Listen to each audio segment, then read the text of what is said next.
This today so peaceful and desolate place was once the scene of a terrible massacre. In the migration period in the 5th century, hundreds of people lived here in a fort on the island of Öland, just off the Swedish coast.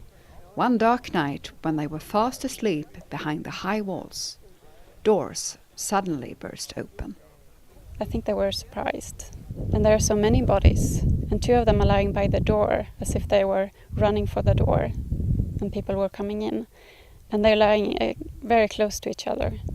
So I think that they were just ambushed in some way.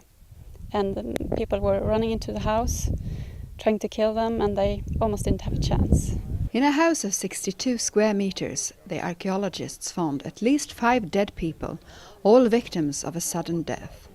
And the number of dead is likely to rise. We found the house and the door, and in the doorway there were 2 feet peeking out.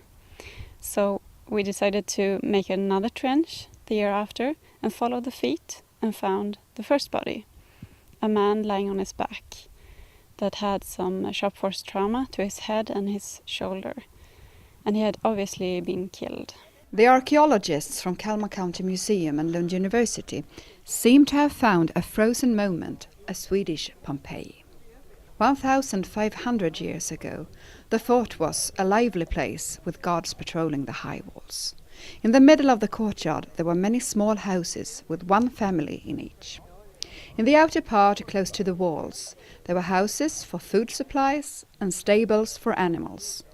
Probably they did look forward to supper. Yes, I think they ate good because they had a lot of access to meat, but in the sense of cereals, you are dependent on some network of trade. The archaeologists are now making 3D models to reconstruct the complete crime scene. In this specific site, I found extremely interesting the relation between the bodies and the reconstruction of the events. So I want to actually understand how much the use of these techniques is going to help us to understand the events. So what's actually happened in terms of really minute by minute. The first excavation took place in 2010, and that's when the magnificent gilded brooches were found. The skeletons emerged in later excavations. Yes, this man is lying on his stomach with his face down. I'm not sure if that was how he fell when he died, but it could also be a sign of disrespect. It's a mystery why the place has been left untouched.